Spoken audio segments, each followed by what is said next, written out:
प्यारे बच्चों, आपका हमारे YouTube channel method two point में स्वागत है। आज हम कक्षा 12 का 2022 में आया हुआ सेट 5 देखेंगे, जिसका कोड 324 FJ है ना? इससे पहले हम 2022 के 4 सेट कर चुके हैं, 2023 के भी हम 7 सेट कर चुके हैं, ठीक है ना बच्चों? अगर आपने अब तक अनसोल्ड का एक भी सेट नहीं लगाया है, तो मैं आपको रिकमेंड करता हूँ कि आप अनसोल्ड के सारे सेट लगा लीजिए, क्योंकि इन्हीं से रिलेटेड, बल्कि इन्हीं में से कुछ क्वेश्चन आपको सेम टू सेम मिल जाएँगे पेपर में आपके, ठीक है ना बच्चों? अगर आपने अनसोल्ड कर लिया 2023 का, 22 का, 20 का, 20 और 19 तक अगर आपने कर लिया, तो आपकी बहुत अच्छी तैयारी हो जाएगी, ठीक है ना बच्चों? तो चलिए, आज हम सेट 5 करते हैं, उसके कुछ क्वेश्चन को देखेंगे, ठीक है ना बच्चों? चलिए शुरू करते हैं। अगर आपने चैनल अब तक सब्सक्राइब नहीं किया है, तो चैनल को सब्सक्राइब कर लीजिए, ठीक है बच्चों? चलिए शुरू करते हैं। तो देखिए बच्चों, पहला क्वेश्चन ये कह रहा है कि निम्नलिखित के सभी खंड हल कीजिए, है ना? आपको 5 बहुविकल्पीय मिलेंगे, आपको हर क्वेश्चन का 4 विकल्प मिलेंगे, उनमें से आपको एक आंसर देना है, ठीक है ना? देखिए पहला क्वेश्चन क्या कहता है, पहले का पहला पार्ट। ये कह रहा है कि tan inverse root 3 minus sec inverse minus 2, ठीक है ना? आपको इसको क्या करना है, सॉल्व करना है। अब देखिए इसका मान किसके बराबर होगा? हम क्या करते हैं, tan इनवर्स रूट 3 tan में किसकी वैल्यू होती है? tan 60 की, है ना? तो यानी पाई/3 लिख सकते हैं हम, माइनस सेक इनवर्स। अब सेक में 2 किसकी वैल्यू होती है? सेक 60 की होती है ना? तो हम इसको क्या लिख देंगे, पाई/3 लिख देंगे, सेक पाई/3, ठीक है ना? अब देखिए tan से tan हट जाएगा, तो यहाँ क्या बचेगा? यहाँ तो पाई/3 आ जाएगा माइनस, लेकिन जब तक ये माइनस बीच में है, सेक से मैं सेक हटा नहीं सकता, ठीक है ना? तो ये कैसे हटेगा? अब इस माइनस को मैं अंदर भी नहीं ले जा सकता, क्योंकि ये अंदर अगर मैं ले गया तो अंदर ले जा नहीं सकता, क्योंकि सेक थीटा क्या होता है? देखिए, सेक थीटा का अगर माइनस अंदर होता है तो वो बाहर नहीं आता, बाहर क्या आता है? वो पॉजिटिव आ जाता है, ठीक है ना? पॉजिटिव सेक थीटा हो जाता है वो, है ना? ऐसा हो जाता है, लेकिन यहाँ पे ऐसा नहीं है, तो हमें क्या करना पड़ेगा, इसको अंदर ले जाने के लिए अरेंज करना पड़ेगा इसको। अब देखिए कौन से क्वाड्रेंट में सेक माइनस होगा, जो मैं इसको लिख सकता हूँ। तो मैं इसको कैसे करूँगा, मैं इसको ऐसे लिख दूंगा, सेक इनवर्स सेक पाई माइनस पाई/3, ठीक है ना? अब देखिए इसको मैंने ऐसे कर दिया, सेक पाई माइनस पाई/3। क्यों किया मैंने इसको ऐसा? क्योंकि ये माइनस यहाँ पे अरेंज हो गया। पाई माइनस पाई/3 कौन सा क्वाड्रेंट है? सेकंड क्वाड्रेंट में सेक माइनस का होता है, तो अगर मैं इसको सॉल्व करूंगा, माइनस के सेक पाई/3 आ जाएगा, ठीक है ना? और ये सेक इनवर्स की रेंज में भी है, 3 पाई माइनस पाई 2 पाई/3 सेक इनवर्स की रेंज में भी है, क्योंकि सेक इनवर्स की रेंज क्या होती है, परिसर क्या होता है सेक इनवर्स का? सेक इनवर्स का परिसर होता है 0 से पाई, है ना? ये, और इसमें से माइनस पाई/2 हट जाता है, ठीक है ना? ये इसकी रेंज होती है, तो इसका मतलब ये आ जाएगा उसमें। तो हम इसको क्या लिख देंगे, पाई/3 माइनस 3 पाई माइनस पाई 2 पाई/3 आ जाएगा, 2 पाई/3। तो ओवरऑल कितना बचेगा? ये बचेगा पाई माइनस 2 पाई, यानी माइनस के पाई/3। माइनस पाई/3 कौन सा ऑप्शन है आपका? सेकंड ऑप्शन आपका सही हो जाएगा, ठीक है ना बच्चों? उम्मीद करता हूँ आपकी समझ में आ गया होगा। चलिए चलते हैं नेक्स्ट क्वेश्चन पर, ख क्वेश्चन पर। ये कह रहा है कि मान लीजिए कि समुच्चय n में आपके पास कोई रिलेशन r है, और उस r का रिलेशन a और b में इस तरीके से है कि a बराबर b माइनस 2 हो और b ग्रेटर देन टू 6 हो, ठीक है ना? अब देखिए, इसने कहा है कि b 6 से बड़ा होना चाहिए। अब इन ऑप्शन में देख लीजिए b कौन सा किस में 6 से बड़ा है। देखिए, ये ऑप्शन है, ये ए है, ये बी है। बी 4 है, तो ये तो हो नहीं सकता, ऑप्शन आपका ये गलत हो गया। अब बी और किस में 6 से बड़ा है? यहाँ पे 6 ही है, तो ये भी गलत हो जाएगा, क्योंकि उसने कहा है 6 से बड़ा होना चाहिए, ये भी गलत हो गया। 2 ऑप्शन बचे, एक ये वाला, एक ये वाला। अब बी की वैल्यू मान लीजिए, इसमें भी 8 है, इसमें भी 8 है। आप 8 रख लीजिए यहाँ पे, इस इक्वेशन में आप 8 रख लीजिए। जब मैंने यहाँ पे 8 माइनस 2 रखा, तो मेरे पास क्या आ गया? 8 माइनस 2 6 आ गया, यानी ए बराबर मेरे पास क्या आ गया? 6। तो ए की वैल्यू 6 किस में है? ए की वैल्यू 6 इसमें है, और बी की वैल्यू 8, यानी ये वाला ऑप्शन हमारा फोर्थ ऑप्शन सही हो जाएगा, ठीक है ना बच्चों? फोर्थ ऑप्शन आपका 6,8 बिलोंग्स टू आर सही हो जाएगा, ठीक है? चलिए चलते हैं नेक्स्ट क्वेश्चन पर, ग क्वेश्चन पर। ये कह रहा है कि 3/3 कोटि के ऐसे अवयवों की कुल कितनी संख्या होगी, जबकि प्रत्येक प्रविष्टि यानी एंट्री 0 या 1 है। ये देखिए, ये कह रहा है कि मान लीजिए आपके पास 3/3 का कोई अवयव है ना? और आपको उसको भरना है। उसमें कितनी जगह होती हैं? 1 2 3 4 5 6 7 8 9, है ना? आपके पास 9 जगह है, इसमें 9 एंट्रियां भर सकते हैं। अब ये कह रहा है हर एंट्री पे आप या तो 0 डाल सकते हैं या 1 डाल सकते हैं। अगर आपने क्रमचय संचय चैप्टर पढ़ा हो, उसमें हम क्या करते थे, देखिए, ये वाली एंट्री अगर मैं 0 और 1 यानी 2 इसमें कोई सी भी भर सकता हूं, तो मेरे पास कितने तरीके हैं इसको भरने के? 2 तरीके। तो इसको भरने के भी 2 तरीके, इसको भरने के भी 2 तरीके, इसको भरने के भी 2 तरीके, इसको भरने के भी, इसको भरने के भी, इसको भरने के भी, इसको भी और इसको भी। सबको भरने के 2 ही तरीके हैं, या तो मैं 0 डाल सकता हूं या 1 डाल सकता हूं। ये मैंने 2 नहीं भरा यहाँ पे, ठीक है ना बच्चों? कभी आप ये समझे कि ये 2 भर दिया, ये नहीं है। यहाँ ये 2 भरने के तरीके हैं, है ना? या तो मैं यहाँ पे 0 डाल सकता हूँ या 1 डाल सकता हूँ, ऐसे इन सारों में है। तो 2 को 9 बार गुना कर लिया हमने, ठीक है ना? क्या हो जाता है? 9 बार गुना, 9 टाइम्स, है ना? 9 टाइम्स। तो ये क्या हो जाएगा? इसका मतलब 2 की पावर 9 आंसर हो जाएगा, और ये क्या होता है? 512, ठीक है बच्चों? ये आंसर हो जाएगा आपका, ठीक है ना? यानी इतने अवयव आप ऐसे अलग-अलग बना सकते हैं, जिनमें आप 0 1 अलग-अलग करके भर सकते हैं, ठीक है ना? चलिए चलते हैं नेक्स्ट क्वेश्चन पर। तो आपका कौन सा ऑप्शन हो जाएगा इसका? फर्स्ट ऑप्शन हो जाएगा, ठीक है? चलते हैं अगले पर, नेक्स्ट क्वेश्चन पर, घ पर। ये कह रहा है कि कौन सा फलन x बराबर 1 पर अवकलनीय नहीं है? देखिए बच्चों, सबसे पहले इसमें ये देखिए ऑप्शन में सारे मोड वाले हैं, ठीक है ना? और इन मोड वालों को देखने का बहुत आसान तरीका है। सबसे पहले आप ये समझिए, मान लीजिए आपके पास मोड एक्स है, तो इसका ग्राफ कैसे बनेगा? मोड एक्स का ग्राफ देखिए, मोड एक्स का ग्राफ कुछ ऐसा होता है, यहाँ पे 0 पर और यहाँ पर, ठीक है ना? ऐसा होता है मोड एक्स का ग्राफ, जितना इधर उतना ही इधर ये। और अगर ये x माइनस वन हो जाता है, x माइनस वन, तो x माइनस वन को 0 रख के देखो, x माइनस वन को 0 रख के देखो तो x की वैल्यू क्या मिलेगी? 1 मिलेगी। यानी अब ये इसकी जो चोंच थी ये 1 पे आएगी, x बराबर 1 पे। तो अब देखिए अब ग्राफ क्या बनेगा हमारा, x बराबर 1 मान लीजिए यहाँ पर है ना? ये इधर ही तो बैठता है x बराबर 1, ये मूल बिंदु है। अब ये जो चोंच आएगी इसकी, ये यहाँ आएगी, ठीक है ना? यहाँ पे आई और फिर यहाँ से उठी है, ठीक है ना? अब की बार इसका ग्राफ ऐसा हो जाएगा मोड x माइनस वन का। ऐसे ही अगर मैं x माइनस टू का देखता हूँ, x माइनस टू क्या होता है? Mode x minus two.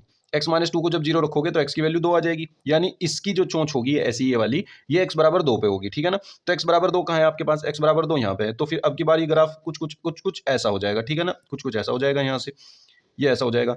और ये आप ध्यान रखिए, जो ये ऐसे ग्राफ होते हैं, जो इस पॉइंट पे आ गए या 0 पे आ गया या 1 पे आ गया, है ना? ये पहले यहाँ आया फिर यहाँ से गया ऐसे करके, तो ये यहाँ पे अवकलनीय नहीं है, ठीक है ना? ये इस पॉइंट पर अवकलनीय नहीं है। तो ये x बराबर 1 पर अवकलनीय नहीं है, ये x बराबर 2 पर अवकलनीय नहीं है। तो इसने क्या पूछा है? इसने पूछा है कि x बराबर 1 पर अवकलनीय नहीं है। कौन सा फंक्शन है वो यही वाला तो फंक्शन है, x बराबर 1 पर अवकलनीय नहीं है। इसी से देख लो क्या आ रहा है, x माइनस वन को 0 रखो, x बराबर 1 आ रहा है, तो यही फलन अवकलनीय नहीं है x बराबर 1 पे, ठीक है ना? तो आपका सिंपल सा सेकंड ऑप्शन हो जाएगा इसका, ठीक है ना? अगर आप ग्राफ से नहीं करना चाहते, फिर आप अपनी लेफ्ट हैंड लिमिट और राइट हैंड लिमिट से भी कर सकते हैं, ठीक है ना? उसमें टाइम ज़्यादा लगेगा। जब आप इस वाले मेथड से करोगे तो इसमें टाइम ज़्यादा लगेगा, ठीक है ना? चलिए चलते हैं नेक्स्ट क्वेश्चन पर, अगले क्वेश्चन पर। बच्चों ये आपके सिलेबस में नहीं है क्वेश्चन, इसको हम नहीं करेंगे, है ना? तो चलिए चलते हैं नेक्स्ट क्वेश्चन पर। तो देखिए बच्चों, दूसरे का क्या क्वेश्चन क्या कहता है? ये कह रहा है कि समाकलन कीजिए dx ऑफ 1/1 + 10x का, ठीक है ना? अब देखिए हम इसका समाकलन कैसे करेंगे? देखिए बच्चों, सबसे पहले हम क्या कर लेते हैं, इसको साइन और कोस में कन्वर्ट कर लेते हैं, ठीक है ना? तो ये हो जाएगा 1 + sin x अपॉन कोस एक्स, ठीक है ना? इसको हम कैसे लिख सकते हैं? इसको हम ऐसे लिख सकते हैं dx अपॉन ये कोस एक्स यहाँ पे आ जाएगा, कोस x plus sine x upon cos x, है ना? और ये कोस एक्स घूम करके ऊपर चला जाएगा, ठीक है ना? तो ये हो जाएगा आपका overall cos x dx upon, इसको मैं लिख सकता हूँ sign x plus cos x, कोई दिक्कत नहीं है, ठीक है ना? Sine x plus cos x हो गया। अब देखिए बच्चों, हम क्या करते हैं, हमें ये सेम बनाना है, तो इसको करने का तरीका ये है कि आप पहले तो इसमें 2 से मल्टीप्लाई कर लो, 2 से डिवाइड कर लो, क्योंकि मुझे 2 जगह कोसेक्स चाहिए होगा। हम क्या करेंगे, इसमें साइन जोड़ेंगे, साइन घटाएंगे। तो सबसे पहले तो आप क्या करो, इसको 2 से मल्टीप्लाई 2 से डिवाइड कर लो, तो ये क्या हो जाएगा 1/2। अब इस 2 कोसेक्स को मैंने कैसे लिख दिया, एक तो कोसेक्स मैंने यहाँ पे लिख लिया और एक कोसेक्स मैंने यहाँ पे लिख लिया, ठीक है ना? अब देखिए मैं साइन एक्स जोड़ता हूँ, साइन एक्स ही घटाता हूँ, तो एक मैंने साइन एक्स जोड़ दिया, साइन एक्स जोड़ दिया, और एक मैंने साइन एक्स घटा दिया, ठीक है ना? यहाँ से मैंने घटा दिया कोसेक्स माइनस साइन एक्स, ठीक है ना? 2 कोसेक्स हो गए अपने पास जो थे 2 पहले, एक साइन एक्स जोड़ दिया, एक साइन एक्स घटा दिया, मेरे पास कोई फर्क नहीं पड़ा इस पर, ठीक है ना? ये क्या हो जाएगा, साइन एक्स प्लस कोसेक्स हो जाएगा, ठीक है? ये हो जाएगा dx। अब देखिए ये क्या हो जाएगा, 1/2 समाकलन, ये sign x plus cos x के अपोन में ये दे दीजिए और फिर इसके अपोन में ये दे दीजिए, ये क्या हो जाएगा, sine x plus cos x upon sine x plus cos x. एक तो इसके अपोन में आ गया ये dx, और फिर प्लस इसके अपोन में फिर दोबारा यही आएगा cos x minus sine x upon, इसको मैं लिख सकता हूँ sign x plus cos x, sign x plus cos x, है ना? ये हो जाएगा dx। अब देखिए इन दोनों का अलग अलग समाकलन कर देते हैं, ठीक है? अब ये 1/2 तो आ जाएगा बाहर, समाकलन इससे कट जाएगा पूरा, यहाँ पे क्या आ जाएगा 1 dx, ठीक है ना? और प्लस 1/2 इसके भी इंटू में आएगा, तो यहाँ पे 1/2 लिख दिया, और ये समाकलन हो जाएगा, ये हो जाएगा आपका cos x minus sine x upon sine x plus cos x, sign x plus cos x dx, ठीक है बच्चों? बच्चों देखो, इसका तो हम डायरेक्ट कर देंगे, इसका हम कैसे होगा, अगर मैं इसको t मानता हूं तो सेम उसका डिफरेंशिएशन ये ऊपर रखा हुआ है, साइन एक्स का कोस एक्स हो जाएगा, कोस एक्स का माइनस साइन एक्स हो जाएगा, यानी जब मैं इसको t मान करके इसका डिफरेंशिएशन करूंगा तो उसका पूरा पूरा डिफरेंशिएशन ये रखा हुआ है यहाँ पे। तो जब ऐसा फंक्शन आपको मिले तो आप क्या कर दो, डायरेक्ट लॉग और ये लगा दो, लॉग लेकर के, है ना, लॉग ये लगा दो sign x plus cos x नीचे वाला, ठीक है? अब चलिए देखते हैं, देखिए बच्चों ये क्या हो जाएगा, ये हो जाएगा आपका 1/2, इसका तो हो जाएगा डायरेक्ट x प्लस 1/2, चलो इसको हम एज इट इज रखते हैं अभी, ठीक है ना? यहाँ पे क्या आ जाएगा sine x plus cos x, sign x plus cos x upon ऊपर कोस एक्स आ जाएगा माइनस के साइन एक्स dx, ठीक है? अब यहाँ पे एक चीज़ लिखिए आप कि हम जानते हैं कि समाकलन अगर आपके पास कोई ऐसा फंक्शन है और उसका ऊपर डिफरेंशिएशन रखा हो, है ना, तो उसका हम क्या कर देंगे, डायरेक्ट लॉग लगाएंगे और लॉग ऑफ एफ एक्स लिख देंगे, ठीक है ना, प्लस सी, ये आपका आंसर आ जाएगा, ठीक है ना? उसमें उस समाकलन में तो यहाँ क्या करेंगे, ये आ जाएगा x/2 प्लस ये आ जाएगा आपका 1/2 यहाँ से। और ये क्या हो जाएगा बच्चों, देखिए जैसे ये पूरा फंक्शन है उसका डिफरेंशिएशन ये रखा है पूरा, तो ये क्या हो जाएगा log एफ ऑफ एक्स, यानी नीचे वाला फंक्शन ये आ जाएगा sine x plus cos x, ठीक है ना, sine x plus cos x plus C, ये आपका हो जाएगा कंप्लीट। उम्मीद करता हूँ आपकी समझ में आ गया होगा। चलिए चलते हैं नेक्स्ट क्वेश्चन पर। बच्चों 6 क्वेश्चन आपके सिलेबस में नहीं है, जो ये स्टार वाले हैं ये आपके सिलेबस में नहीं है, कट चुके हैं। चलते हैं गया क्वेश्चन पर, ठीक है। देखिए ये कह रहा है d y by d x अवकल समीकरण है एक एक्स प्लस 1/y-2, इसको आपको इसका व्यापक हल ज्ञात करना है, ठीक है ना। देखिए बच्चों कैसे करेंगे, सबसे पहले हम चर को अलग कर लेते हैं, y के एक तरफ x के एक तरफ, तो ये हो जाएगा y-2 dy equals to x plus 1 dx, ठीक है। यहाँ से क्या हो जाएगा, समाकलन कर देते हैं दोनों दोनों साइड का, तो ये क्या हो जाएगा वाई स्क्वायर बाई 2 इसका, और माइनस क्या आ जाएगा 2y इक्वल्स टू इसका आ जाएगा एक्स स्क्वायर बाई 2 प्लस 1 का हो जाएगा x और प्लस हो जाएगा c, ठीक है ना।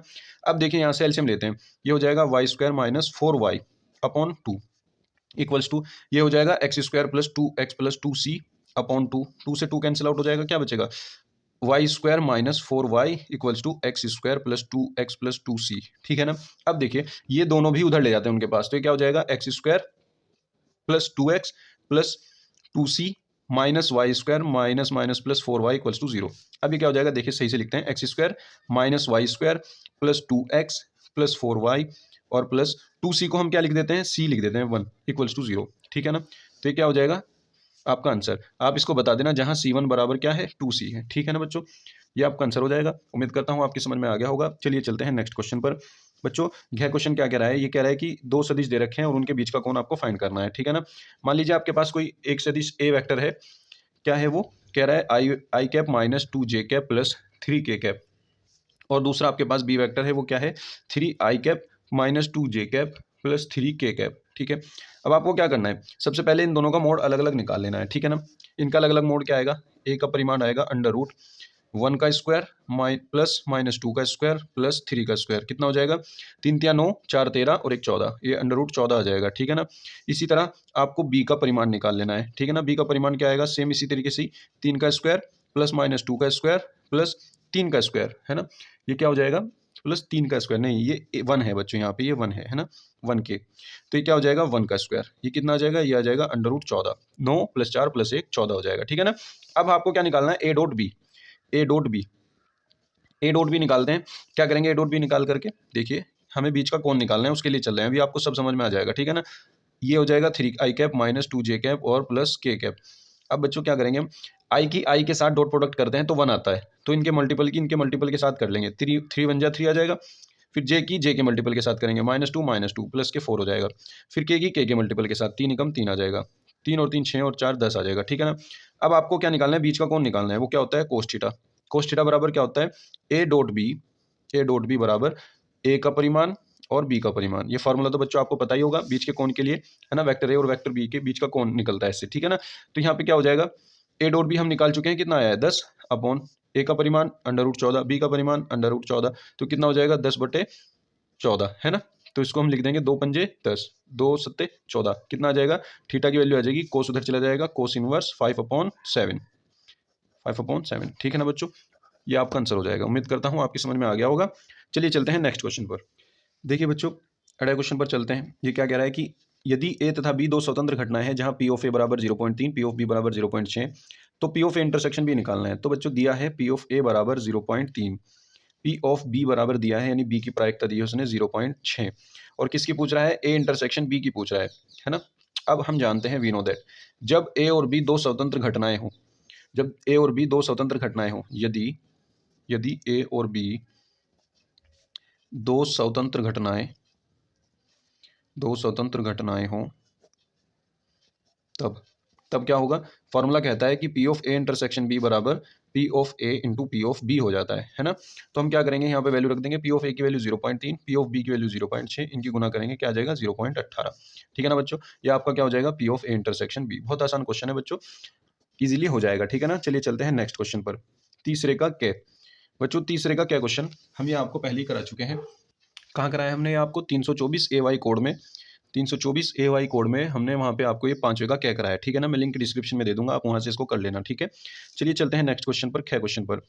बच्चों ये कह रहा है कि यदि ए बराबर आपके पास कोई आव्यूह है 1 2 4 2 ये वाला, तो दिखाइए कि मोड ऑफ 2a, यानी ए का 2a का सारणिक बराबर 4 इंटू ए का सारणिक, ठीक है ना। अब हम क्या करते हैं, सबसे पहले ए का सारणिक निकाल लेते हैं, ठीक है ना। या सबसे पहले हम 2 की मल्टीप्लाई कर लेते हैं ए में, है ना। तो ये क्या हो जाएगा, 2 एकम 2, हर एलिमेंट में 2 से गुना हो जाएगी। 2 दूनी 4, 4 दूनी 8, 2 दूनी 4, ठीक है ना, ये एलिमेंट में गुना हो गई। अब हम ए का भी परिमाण निकाल लेते हैं अलग से। ए का परिमाण मतलब ए का आप सारणिक निकाल लेते हैं, ठीक है ना। सारणिक क्या आ जाएगा, देखिए 1 2 4 2, इसको पहले सारणिक रूप में लिख लीजिए।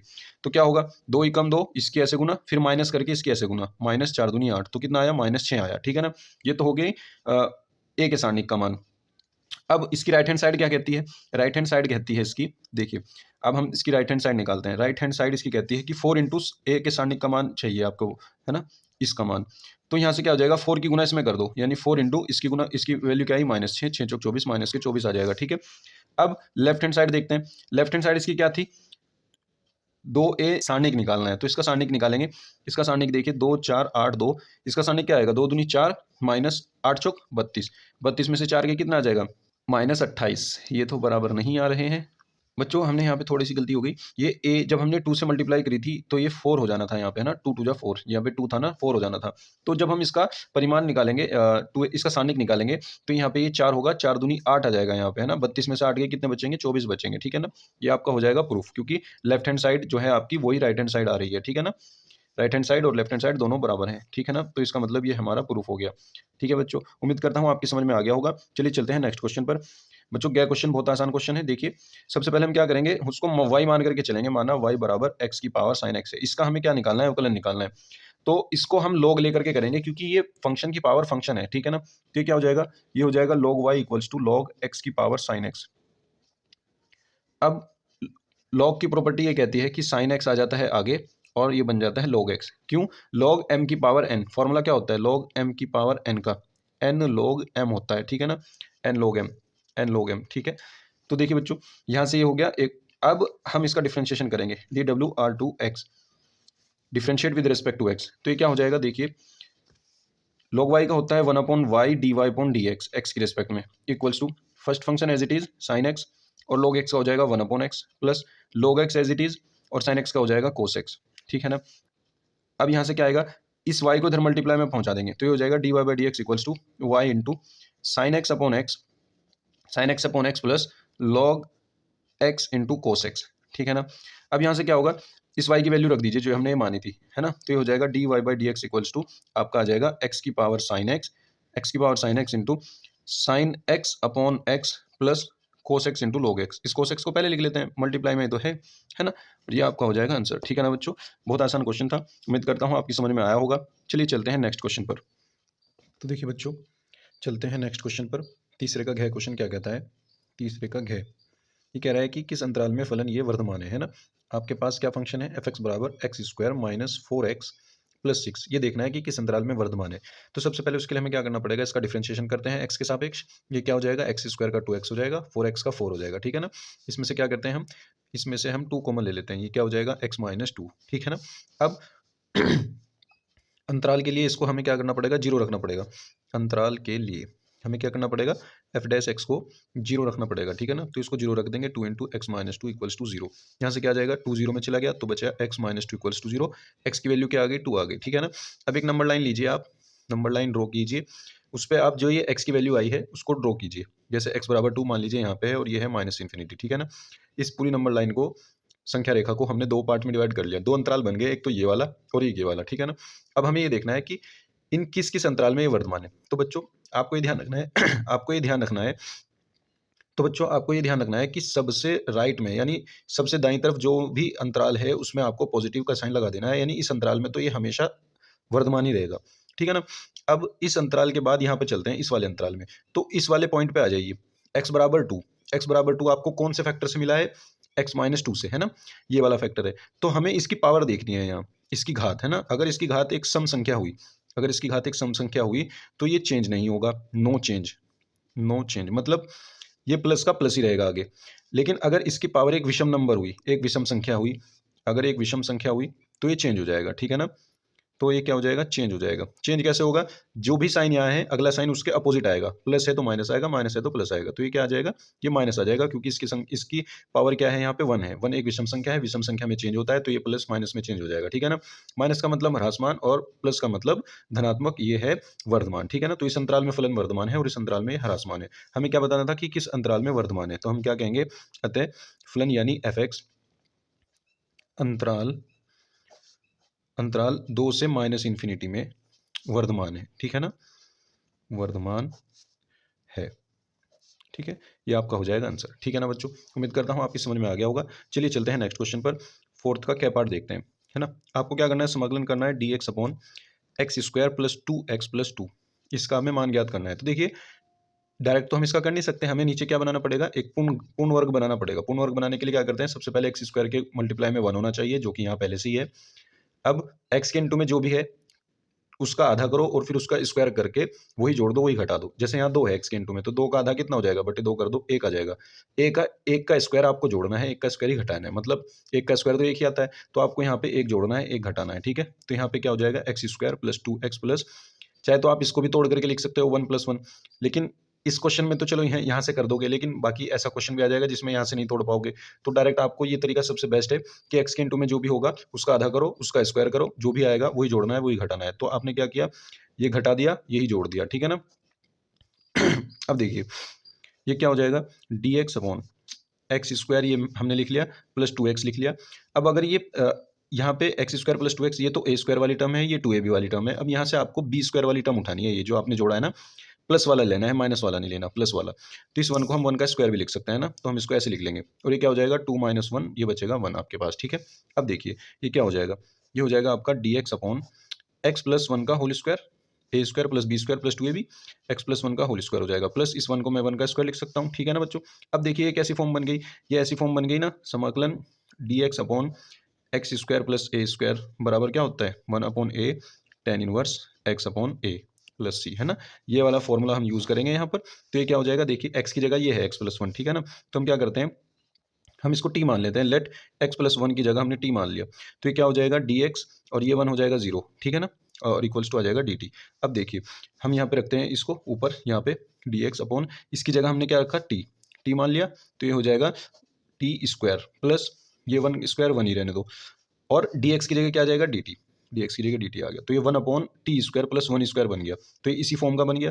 तो ये क्या आ जाएगा, इसका समाकलन 1 अपॉन ए, 1 अपॉन ए इसमें 1 ही है, tan इनवर्स एक्स अपॉन ए, एक्स इसमें टी है, अपॉन ए है ना, प्लस सी। अब टी की वैल्यू हम वापस कर देंगे इसको, तो क्या आ जाएगा 1 इंटू टेन इनवर्स एक्स, क्या है अपने पास, एक्स है अपने पास, एक्स की वैल्यू हमने सॉरी टी है अपने पास, एक्स प्लस 1, तो आ जाएगा एक्स प्लस 1 प्लस सी, ठीक है ना बच्चों। ये हो जाएगा आपका आंसर। उम्मीद करता हूँ आपकी समझ में आ गया होगा। चलिए चलते हैं नेक्स्ट क्वेश्चन पर।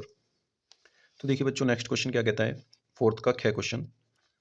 देखिए ये कह रहा है कि बिंदु इतने और इतने को मिलाने वाली रेखा की द्विकोणीय ज्ञात कीजिए, ठीक है ना। तो ये 2 पॉइंट आपको दे रखे हैं, इनसे मिलाने वाली जो रेखा है उसकी द्विकोणीय आपको ज्ञात करनी है। तो पहले वो रेखा बनानी पड़ेगी, उसका सदिश बनाना पड़ेगा, ठीक है ना। तो ये क्या दे रखे हैं उसने, इनको मान लेते हैं, माना बिंदु ए क्या है, -2 4 -5 तथा 1 2 3 तथा बिंदु बी, माना बिंदु ए तथा बी को मिलाने वाली रेखा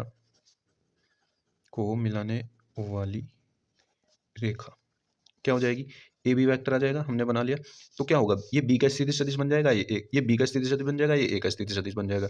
तो जब इसमें हम ए बी रेखा बनाएंगे तो इसमें से ये घटा करके आई कैप लगाएंगे, इसमें से ये घटा करके वाई जे कैप लगाएंगे, इसमें से ये घटा करके के कैप लगाएंगे। तो क्या हो जाएगा 1 माइनस -2, तो प्लस 2 हो गया, इंटू आई कैप, प्लस 2 - 4 जे कैप, फिर प्लस 3 - 5 यानी 3 + 5 के कैप, ठीक है ना। ये क्या हो जाएगा 2 और 1 3 आई कैप, माइनस के 2 जे कैप और प्लस के 8 के कैप। ये क्या हो जाएगा आपके पास ए बी वैक्टर, ठीक है ना। ये आपके पास उस रेखा का सदिश आ गया। अब हमें क्या करना है, इसकी द्विकोणीय बतानी है आपको, ठीक है ना। द्विकोणीय के लिए आपको क्या करना पड़ेगा, सबसे पहले आप इसका परिमाण निकाल लीजिए। इसका परिमाण कैसे निकलेगा, देखिए √a का स्क्वायर यानी 3 का स्क्वायर, प्लस b का स्क्वायर यानी ये वाला जो j के इंटू में है -2 का स्क्वायर, प्लस जो k के इंटू में है उसका स्क्वायर। ये कितना हो जाएगा आपका, ये हो जाएगा आपका 3 × 9 प्लस 2 दूनी 4 प्लस 8 × 2 64, और ये टोटल आ जाएगा आपका √77, ठीक है ना। अब देखिए बच्चों ये तो आ गया ए बी का परिमाण, ए बी का परिमाण। अब हमें क्या निकालना है, इसकी द्विकोज्याएँ निकालनी है, ठीक है ना? इसकी द्विकोज्याएँ, तो द्विकोज्याएँ इसकी क्या होंगी देखिए मैं बता देता हूँ आपको। इसकी द्विकोज्याएँ अगर मैं इसको A1 मानूँ, इसको A2 मानूँ, इसको A3 मानूँ या मैं इसको LMN मानूँ, है ना? द्विक अनुपात इसको हम मान लें, तो ये क्या हो जाएगा, इसके अपॉन में ये आ जाएगा, फिर इसके अपॉन में ये आ जाएगा, फिर इसके अपॉन में ये आ जाएगा। तो द्विकोज्याएँ इसकी ये हो जाएँगी आपकी 3/√77 कोमा -2 अपॉन √77 और फिर 8/√77। ठीक है ना बच्चों? ये हो जाएगा आपका आंसर। उम्मीद करता हूँ आपकी समझ में आ गया होगा। चलिए चलते हैं नेक्स्ट क्वेश्चन पर। देखिए बच्चों, नेक्स्ट क्वेश्चन कौन-सा है? Fourth gap. ये कह रहा है कि निम्न अवरोधों के अंतर्गत Z 3x + 9y का न्यूनतम मान ज्ञात कीजिए। बच्चों ये क्वेश्चन हम आपको पहले करा चुके हैं। ये कौन-सा कहाँ मैंने कराया है आपको? ये 324 बीसी में 324 बीसी में मैंने फोर्थ का ग कराया है, ठीक है ना? मैं लिंक डिस्क्रिप्शन में दे दूँगा, आप इसको वहाँ से कर लेना। घ भी मैंने करा रखा है आपको, ये करा रखा है 324 एफजी में, है ना? एफजी में छठे का घ है। इसकी भी मैं लिंक डिस्क्रिप्शन में दे दूँगा, इसको भी आप वहाँ से कर लेना, ठीक है बच्चों? चलते हैं 5वें के क क्वेश्चन पर। देखिए बच्चों, ये कह रहा है कि यदि कोई पीएक्स है, यानी पावर सेट एक्स का, ये पीएक्स ये वाला है, पीएक्स ये वाला है ना? एक्स का पावर सेट यानी घात समुच्चय। एक्स के समस्त, ये बराबर नहीं है, कोमा है यहाँ पर, ठीक है ना? एक्स के समस्त उपसमुच्चयों का समुच्चय है। यानी ये जो पीएक्स है, ये समस्त उपसमुच्चयों का, किसके? एक्स के। एक्स कोई सेट है, इसके उपसमुच्चयों का समुच्चय ये है पीएक्स, है ना? जहाँ एक्स नॉट इक्वल्स टू 5 मतलब एक्स खाली नहीं है, एक्स के अंदर कुछ ना कुछ है। एक संबंध आर पी एक्स पर इस प्रकार परिभाषित है, यानी इस सेट पर एक संबंध आर है, वो इस प्रकार परिभाषित है कि ए आर बी यदि और केवल यदि ए सबसेट है बी का। यानी एक रिलेशन ऐसा डिफाइन कर दिया इसने कि ए और बी, यदि ये ए और बी दो सेट हों, इसमें से उठाए गए हों, है ना? इन दोनों पे कैसा रिलेशन लग रहा है? इन दोनों पे रिलेशन लग करके ये ऐसे बन रहे हैं कि ए बी का सबसेट है। इस तरीके से डिफाइन कर रखा है इसने, ठीक है ना? जहाँ ए कोमा बी दोनों कहाँ से हैं? पी ऑफ एक्स से, इस वाले सेट से, ठीक है ना? तो हमें ये प्रूफ करना है कि ये तुल्यता संबंध नहीं है। तो देखिए बच्चों, सबसे पहले हम क्या करेंगे, इसे समतुल्यता के लिए चलते हैं, ठीक है ना? हम समतुल्य प्रूफ करना पड़ेगा तुल्यता के लिए। तुल्यता के लिए हमें 3 चीज़ें प्रूफ करनी होती है, एक समतुल्य, एक सममित और एक संकर्मक। अगर ये तीनों रिलेशन सैटिस्फाई करता है, तो इसका मतलब ये क्या हो जाएगा? तुल्यता संबंध हो जाएगा। तो समतुल्यता के लिए चलते हैं। समतुल्यता में हमें कोई एक सेट उठा करके चलना होता है, तो हम क्या करेंगे, माना कोई ए सेट उठा लेंगे, किसमें से? इस पी एक्स में से। इसमें से उठा लिया, ठीक है ना? अब देखिए, इस सेट का ये रिलेशन लगा करके देखते हैं, इस सेट का इसी सेट पर। वैसे तो एलिमेंट होता है ये।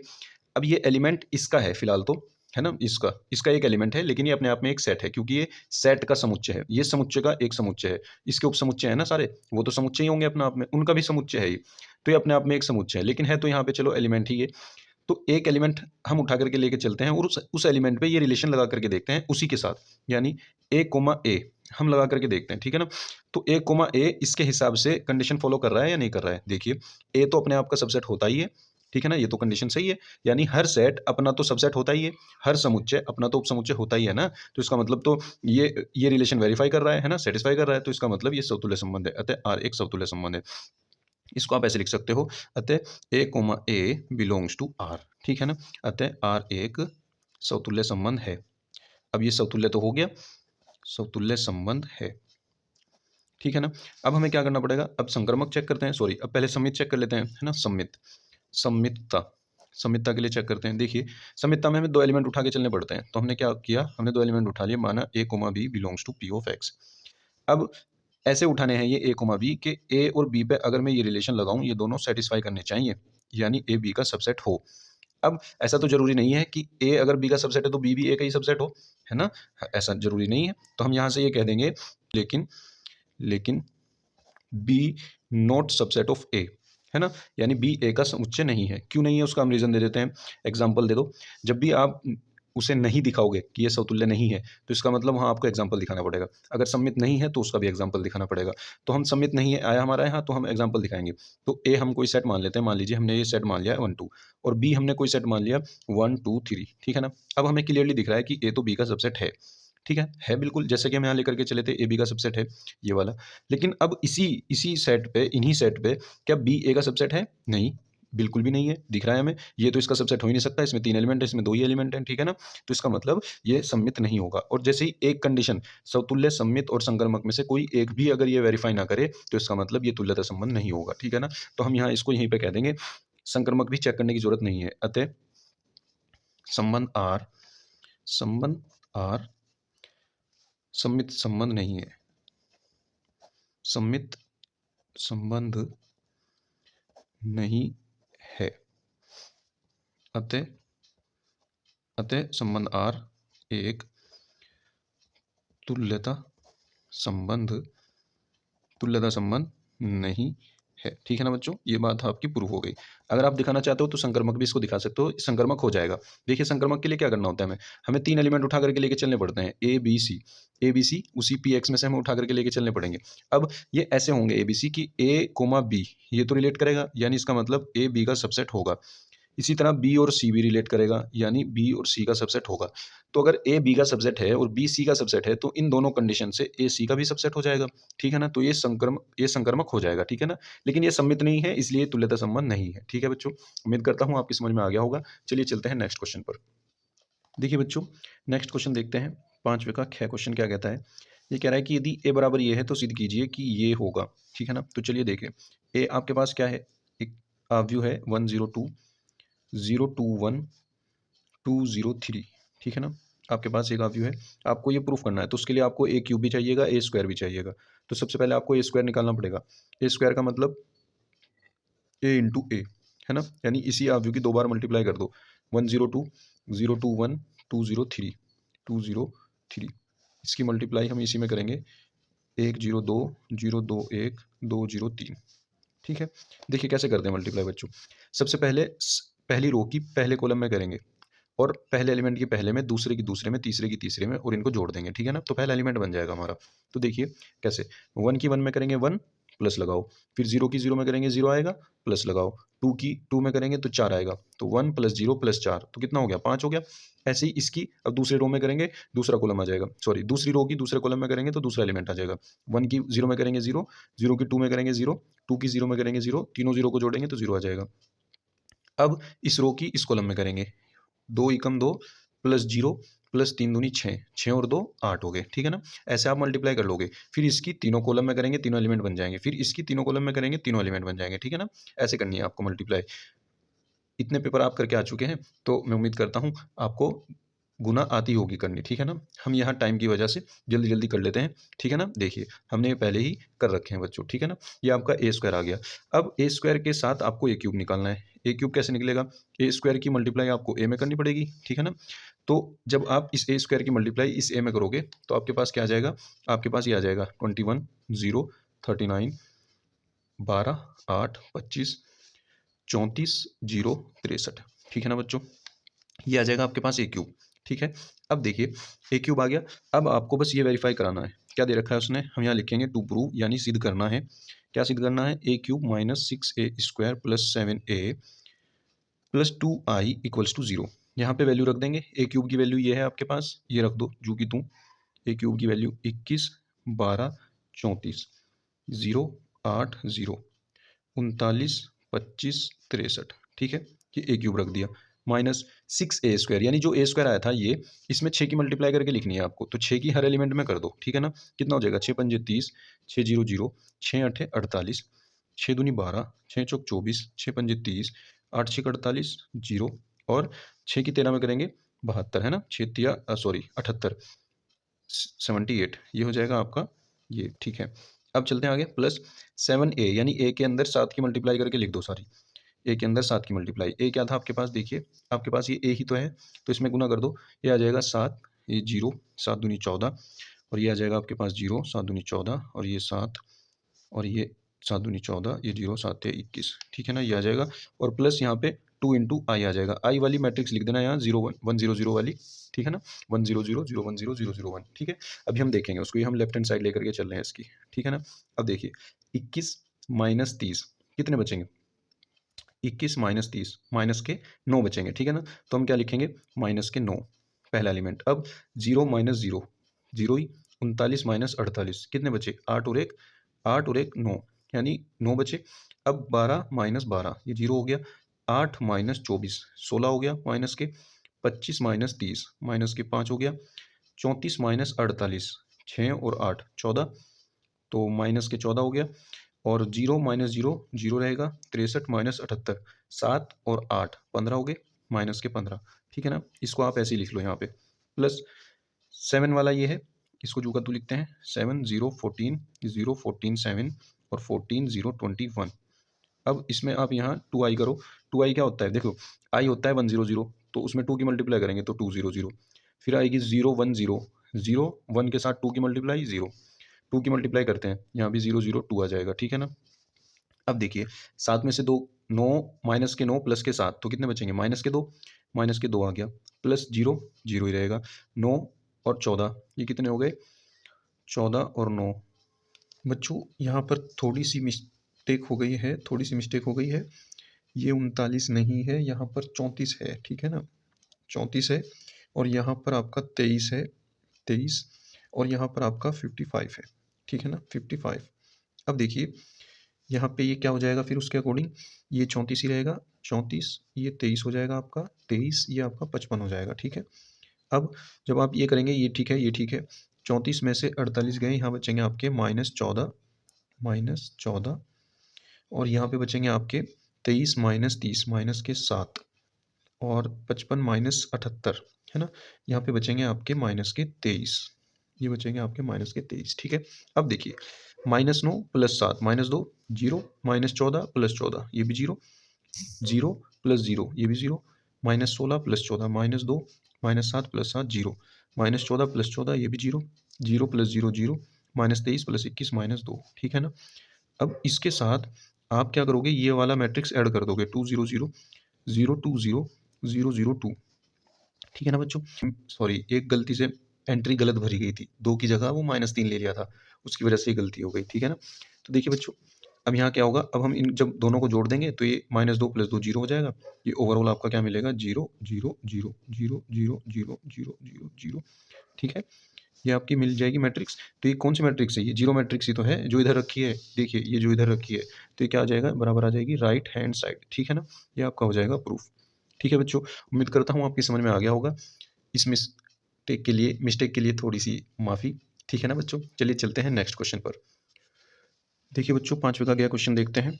5वें का गया है, ये कह रहा है कि यदि cos x की पावर y हो और cos y की पावर x हो, तो आपको dy/dx निकालना है, ठीक है ना। तो बच्चों, जब भी फंक्शन की पावर फंक्शन हो और आपको dy/dx निकालना हो, तो हम क्या करेंगे, सबसे पहले लॉग लेंगे, है ना। तो दोनों पक्षों में लॉग लेने पर ये क्या हो जाएगा, log cos x की पावर y equals to log cos y की पावर x, ठीक है ना।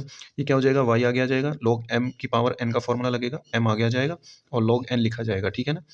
cos x हो गया इक्वल्स टू, यहाँ से ये x आगे आ जाएगा, ये हो जाएगा log cos y, ठीक है ना बच्चों। देखिए बच्चों, यहाँ पर हम कुछ स्टेप डायरेक्ट कर देते हैं, ये इस वजह से करता हूँ मैं, क्योंकि मैं ये मानकर चलता हूँ कि आप जो है बुक पूरी करके, अपना सिलेबस कंप्लीट करके और रिवीजन करके इस अनसोल्ड पे आए होंगे जी, ठीक है ना। तो चलिए देखते हैं। तो बच्चों यहाँ पे क्या होगा, ये भी 2 फंक्शन है और ये भी 2 फंक्शन है, तो हम यहाँ पे इनटू वाला फॉर्मूला लगा देंगे। First function as it is, second का डिफरेंशिएशन हम यहाँ लिख देना dwr2x, यानी x के सापेक्ष अवकलन करने पर पहला जू का तू, दूसरे का हो जाएगा 1/cos x, और cos x का दोबारा करेंगे, ये हो जाएगा -sin x, ठीक है।